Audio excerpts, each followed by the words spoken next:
اپنا اختیار استعمال کیا اور عاصم منیر صاحب جو کہ DGISI تھے ان کو ان کے عہدوں سے ہٹا دیا اور ان کی جگہ پہ فیض حمید صاحب، چونکہ فیض حمید تو ویسے ہی ان کی وہ آنکھ کا تارا، بلکہ یہ فیض حمید کی آنکھ کا تارا تھے، تو ان کو لے آئے۔ تو خیر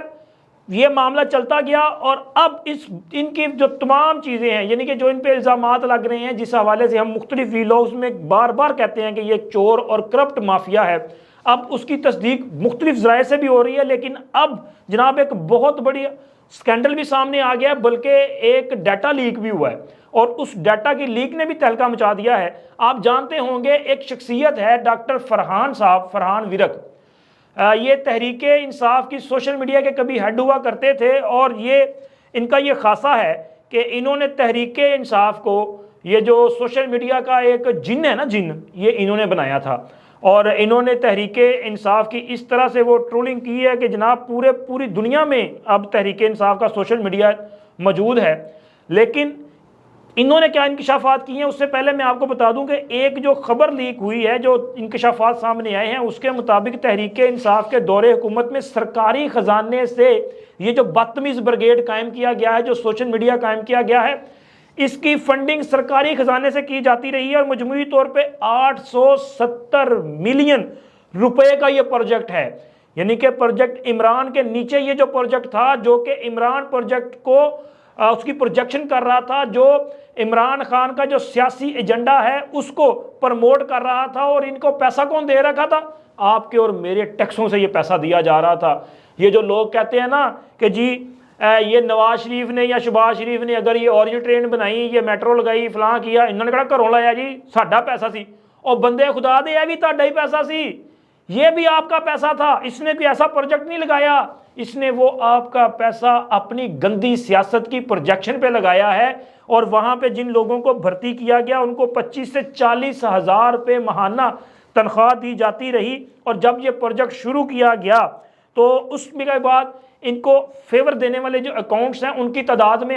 سینکڑوں میں اضافہ ہوا، بلکہ یہ رپورٹ میں یہ بھی بتایا گیا ہے کہ تقریباً کوئی 86% اکاؤنٹس ایسے تھے جو کہ پہلے تحریک انصاف کی جو مخالف سیاسی پوائنٹ آف ویو ہے اس کو پروموٹ کرتے تھے یا اس کی بات کرتے تھے، پھر اس کے بعد اچانک انہوں نے اپنا سٹانس چینج کیا اور تحریک انصاف کو پروموٹ کرنا شروع کر دیا۔ اور اس کے ساتھ ساتھ اس رپورٹ میں یہ بھی بڑا دھماکہ خیز قسم کا انکشاف ہے کہ جناب یہ جو اعداد و شمار ہیں ان سے پتہ چلتا ہے کہ PTI کا کبھی کوئی نظریہ تھا ہی نہیں، یہ ایک سازش تھی جو قومی خزانے سے پیسے دے کر کروائی جا رہی تھی۔ PTI حکومت نے ٹیکس کا پیسہ اپنے پروپیگنڈے کے لیے جھونک دیا اور اپنے ایجنڈے کو آگے بڑھانے کے لیے نوجوانوں کو بھرتی کیا، اور ان کو اخلاقیات اور شرافت کے اصولوں کے خلاف استعمال کیا، عوام کے پیسوں پر ریاست مخالف مواد پھیلایا گیا۔ جیسے ہم کہتے ہیں نا کہ آپ دیکھیں تحریک انصاف والوں کا یہ جو رویہ ہے یہ بدتمیز قسم کا ہوتا ہے، تو اس کی وجہ یہی ہے، یہ رپورٹ اس کو عیاں کر رہی ہے، بیان کر رہی ہے، اور اس کے آگے لکھا ہے کہ ان اکاؤنٹس نے 9 مئی کے واقعات میں PTI کے کارکنوں اور عوام کو اشتعال دلانے اور تشدد پر بھڑکانے اور ممکنہ طور پر فوجی تنصیبات پر حملہ کرنے کے لیے اکسایا، یعنی کہ انہی اکاؤنٹس کا استعمال کیا جاتا رہا۔ اور ڈاکٹر فرحان ورک صاحب جو ہیں وہ بھی اس بات کی تصدیق کرتے ہیں، انہوں نے اپنے ایک تازہ انٹرویو میں کہا ہے کہ عمران خان ان کی نظر میں ایک ایماندار لیڈر تھے، وہ ان سے بڑے انسپائر تھے، لیکن جب وہ اقتدار میں آئے تو ان کا یہ لفظ تھا کہ کہا جاتا ہے کہ جب کوئی بندہ کسی کے پاس اقتدار، طاقت اور وہ پیسہ آ جاتا ہے نا، پاور آ جاتی ہے، تو وہ بندہ جو ہے وہ اس میں بے نقاب نہیں ہوتا، بلکہ اس کی اصلیت سامنے آ جاتی ہے، اصل اس کا یہی ہوتا ہے۔ تو ان کا کہنا تھا کہ عمران خان بنیادی طور پہ کرپٹ انسان ہے، انہوں نے دانستہ طور پہ توشہ خانہ سے قیمتی گھڑیاں جو ہیں وہ لی اور ان کو اوپن مارکیٹ میں بیچا۔ القادر کا جو اپنا وہ تھا کابینہ سے منظوری، یہ بھی دانستہ طور پہ بدنستی پہ مبنی تھی، یہ بھی انہوں نے کیا۔ مختلف پروجیکٹ میں جو کرپشن کی جاتی رہی یہ بھی دانستہ طور پہ کی جاتی رہی۔ ان کے دور حکومت میں پنجاب میں جو ہے وہ لوٹ سیل جو لگی ہوئی تھی اس میں مکمل طور پہ عمران خان ان کی اہلیہ محترمہ اور دیگر لوگ ملوث تھے، اور 9 مئی کی سازش میں بھی وہ کہتے ہیں کہ عمران خان پوری طرح سے ملوث تھے۔ یہ ایک بڑی گواہی ہے 9 مئی والے واقعات میں، اس سے پہلے آرمی چیف کی سازش کے حوالے سے، لیکن ان میں یہ بھی تصدیق کی جا رہی ہے کہ چونکہ وہ سوشل میڈیا کو ہیڈ کر رہے تھے نا، وہ بتاتے ہیں کہ کرپشن کس طرح سے کی جاتی رہی اور جو جو الزامات لگ رہے ہیں وہ بالکل سچے ہیں، اور ان لوگوں نے پاکستان کو باپ کی جگیر سمجھ کے دونوں ہاتھوں سے لوٹا ہے۔ اور اب جناب آتے ہیں کہ ان کے لیے جو مشکل ایک اور پڑتی جا رہی ہے، یہ جو خاور مانیکا صاحب نے چلہ پورا کر لیا، یعنی کہ چلہ کاٹ ہے نا، چلہ آپ کو سمجھتے ہیں، شیخ رشید صاحب کوئی 30-40 دن غائب رہنے کے بعد آئے تھے تو یہ ورڈ انہوں نے ایجاد کیا کہ میں چلہ کاٹ کے آیا ہوں، اور اس کے بعد انہوں نے ایک علم اٹھایا کہ جی انہوں نے لوگوں کو معافی دلوانی ہے، وہ لوگ جن سے غلطی ہو گئی ہے، جو بہکاوے میں آ گئے ہیں 9 مئی میں، جن سے جرم سرم ہو گیا لیکن وہ عام بندے جو ہیں ان کو معافی دے دی جائے۔ تو اب اسی طرح کا چلہ جناب خاور مانیکا صاحب نے بھی پورا کر لیا ہے، اور ان کا بھی بیان جو ہے وہ ریکارڈ ہونے جا رہا ہے۔ میں نے پہلے بھی آپ کو خبر دی تھی، لیکن یہ ایک بیان ان کا عدالت میں ریکارڈ ہوگا جس حوالے سے یہ عدت میں شدت کے نکاح والا جو معاملہ ہے نا، عدت میں نکاح والا، یہ اپنا عمران خان صاحب والا، کیونکہ اس میں عمران خان صاحب اور بشرا بی بی مکمل طور پہ پھنس چکے ہیں، اور اگر ان پہ اسلامی دفعات کا نفاذ کر دیا جاتا ہے تو پھر جناب بہت خطرناک قسم کی سزا ان کو ہو سکتی ہے۔ صرف میں آپ کو چند اس کی اہم جو نکات ہے وہ بتا دیتا ہوں کہ عمران خان کا یہ جو نکاح ہے یہ 1 جنوری 2018 کو ہوا ہے، اور یہ نکاح پڑھوانے والے مفتی سعید صاحب ہیں۔ مفتی سعید صاحب نے اس پہ اپنا جو بیان ریکارڈ کروایا ہے وہ اس بات کی تصدیق کرتے ہیں کہ 1 جنوری کو انہوں نے نکاح لاہور میں پڑھایا، اور اس کے جو گواہ تھے وہ اون چودھری اور زلفی بخاری تھے، اور اس کے بعد انہوں نے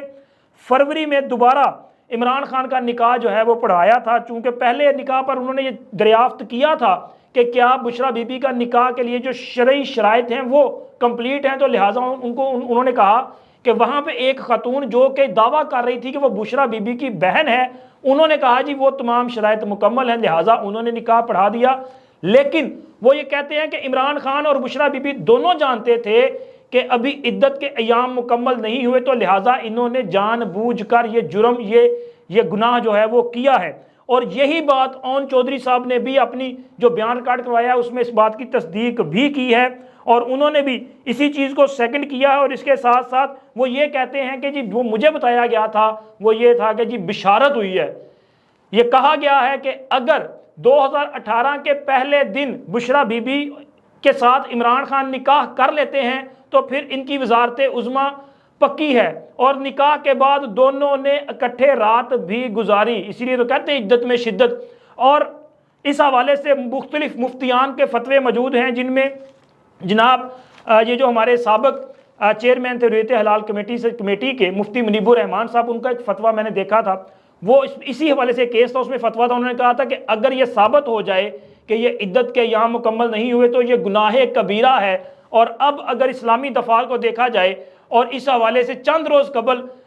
طاہر اشرفی صاحب نے لاہور میں میڈیا سے بات چیت کرتے ہوئے ایک موقع پہ کہا تھا کہ اگر عمران خان کا یہ جو عدت میں نکاح والا معاملہ ہے، اس میں اب تک کے جو حقائق سامنے آئے ہیں، اگر یہ معاملہ کہیں نہ کہیں وفاقی شرعی عدالت کی طرف چلا گیا یا اسلامی نظریاتی کونسل کی طرف چلا گیا، اور وہاں پہ یہ بات ثابت ہو گئی کہ یہ عدت کے دوران شدت اپنائی گئی ہے، تو ان کے خلاف جو ہے وہ حدود نافذ ہوں گی اور ان کو سنسار کیا جا سکتا ہے۔ یہ سنگین قسم کا مقدمہ ہے۔ سنسار کا پھر مطلب آپ سمجھتے ہیں کہ کیا ان کے ساتھ ہوگا؟ جیل سے باہر تو آ جائیں گے، لیکن پھر زمین سے باہر آنا جو ہے وہ مشکل ہو جائے گا۔ اب تک کے لیے اتنا ہی، ملتے ہیں اگلی ویڈیو میں۔ اللہ حافظ۔